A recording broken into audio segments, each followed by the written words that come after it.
네, 안녕하십니까. 저희는 장애인에 대한 복지 수준을 높이고 사회 정의를 실현하고자 다음과 같은 프로젝트를 진행하였습니다.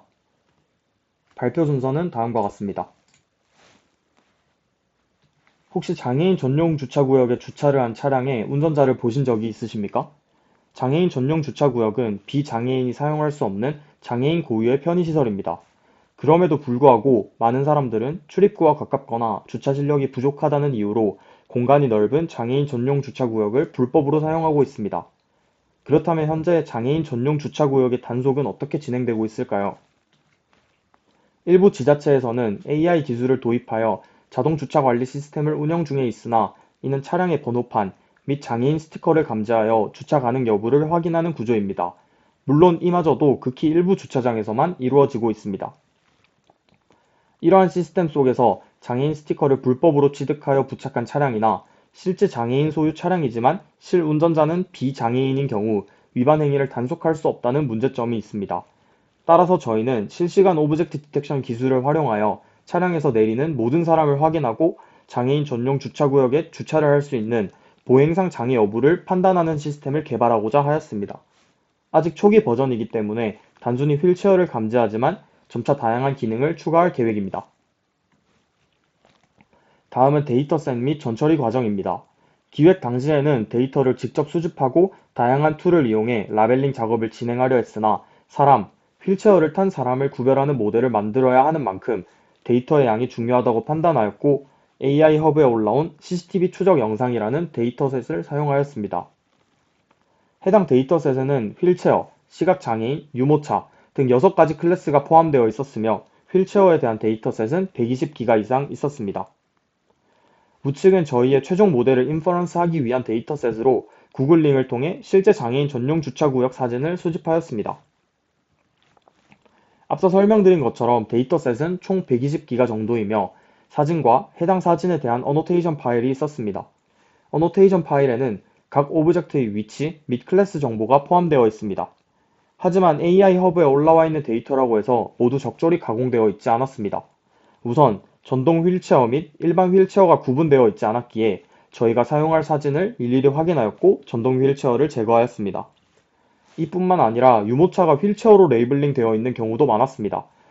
따라서 전처리 과정을 통해 이러한 불량 데이터를 모두 제거할 수 있었습니다. 이러한 전처리 과정을 거쳐 저희는 어떤 모델을 파인 튜닝 시킬지 고민하였고 욜로 V5 모델을 선정하였습니다. 물론 10일까지 나왔으나 8일까지는 단순히 다양한 태스크를 추가한 것으로 알고 있고 이유는 성능 개선이 있었으나 모델에 대한 이해가 부족하다고 판단하여 V5 모델을 활용했습니다. 욜로 학습을 위한 데이터셋 구조는 아래와 같이 만들었고 혹시 모델이 이미 휠체어를 감지할 수도 있다고 판단하여 일부 이미지에 대한 예측을 진행해 보았습니다. 그 결과 욜로 모델은 코코 데이터셋의 80개의 클래스에 대해서만 학습되어 있기에 휠체어를 펄슨으로 감지했습니다. 다음은 초기 모델링입니다. 다양한 하이퍼 파라미터 설명을 건너뛰고 초기 모델링을 통해 찾은 문제점만 설명드리겠습니다. 우선 밸리데이션 셋에 대한 매트릭 측정이 이루어지지 않았습니다. 또한 매트릭 측정이 되지 않았기 때문에 모델의 객관적인 성능을 평가할 수 없었습니다. 이러한 문제점은 저희가 프레임 이름을 확인하지 않고 욜로 학습 포맷으로 데이터를 모으다 보니 중복된 이름으로 인해 어노테이션 파일들에서 정확한 정보를 뽑지 못했다고 판단했습니다. 또한 로스가 적절히 줄어들지 않았기 때문에 하이퍼 파라미터의 개선도 필요하다고 생각합니다. 이뿐만 아니라 제이슨 파일 속 데이터를 실제 시각화시켜 본 결과 일부 파일들은 전혀 이상한 부분에 빅박스가 쳐져 있었습니다. 이러한 오류를 기반으로 보다 정확한 데이터의 전처리 필요성을 느끼고 다음과 같이 Train, Test, Validation 데이터셋 모두 꼼꼼히 확인하였고 중복 및 오류를 제거하였습니다. 최종 학습에 사용된 데이터셋은 7,000장 정도이며 16기가였습니다. 앞서 말씀드린 전처리 과정은 다음과 같습니다. 우선 모든 이미지 폴더 및 제이슨 파일을 이터레이트하며 겹친 이미지나 겹친 프레임 번호가 있는지 확인하고 모두 제거하였습니다. 그 다음 중복이 없는 깨끗한 제이슨 파일에서 욜로 어노테이션 파일을 만들어냈습니다. 우선 클래스는 휠체어와 펄슨만 뽑도록 하였고 욜로 폼에서 맞추어 0과 1 사이의 값으로 빅박스 수치를 스케일링 하였습니다. 이를 통해 우측에 보이시는 것처럼 프레임별 어노테이션 파일을 만들어줬고 세부 내용은 좌측 하단에 있습니다. 이렇게 만들어진 파일을 images, labels, 폴더에 각각 train, validation, test로 모았고 이후 이미지와 레이블이 정확히 일치하는지 확인하는 작업을 수행하였습니다. 최종 만들어진 폴더 및 이미지 수는 우측 하단에 있습니다. 다음은 최종 모델링 과정입니다. 앞서 설명드린 것처럼 YOLO V5 모델을 활용하였고 그 중에서 미디엄 모델을 선택하였습니다. 간단히 학습 코드만 보여드린 후 자세한 하이퍼 파라미터 설명은 다음 슬라이드에서 하겠습니다. 학습에 사용된 다양한 하이퍼 파라미터 중 쉽게 생각할 수 있는 것들을 제외하고 설명드리겠습니다. 우선 제가 학습에 사용한 GPU는 코랩의 유료 버전인 A140기가였다는 것을 인지해 주시기 바랍니다. 이러한 하드웨어의 제약 속에서 모델은 적당한 용량의 미디엄을 선택하였고 이미지 크기는 원본에 비해 3배 정도 줄어든 1024 사이즈였습니다. 학습률은 데이터 양이 충분하다고 판단하여 0.05 정도로 설정하였고 반대로 에포크를 들려 안정적인 학습에 초점을 맞추었습니다. 이뿐만 아니라 학습 스케줄링 기법으로 코사인 어넬링 기법을 활용하여 글로벌 미니멈에 가까워질수록 학습률이 낮아지도록 하였습니다. 마지막은 프레이즈입니다. 앞 슬라이드에서 모델의 구조를 확인하는 코드를 통해 0에서 8까지의 레이어가 백본 네트워크라는 것을 확인할 수 있었습니다. 이미 잘 학습된 욜로 모델의 백본 가중치를 그대로 유지하고 뒷단의 넥 부분과 프레딕션 헤드만 수정하였습니다.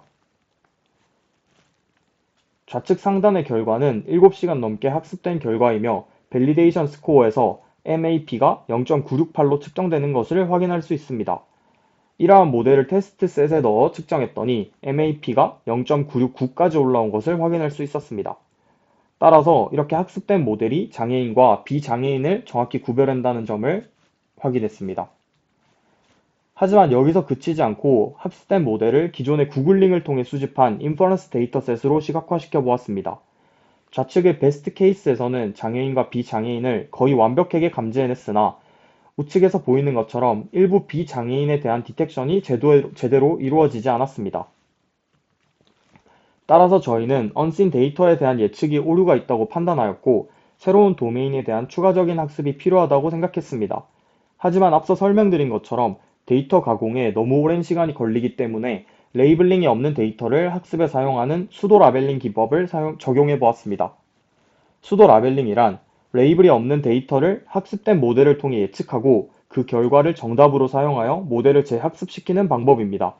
다시 말해 저희가 프리트레인된 욜로 V5 모델을 학습시켰고 그 학습된 모델로 레이블이 없는 데이터를 예측하고 그 결과를 바로 정답으로 사용하는 것입니다.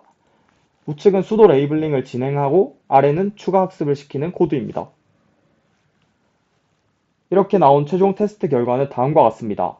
사실 수도 라벨링 데이터로 1시간가량 학습시켰으나 오히려 매트릭이 감소하였습니다. 결과는 다소 아쉽지만 저희는 다음과 같은 결론을 내릴 수 있었습니다.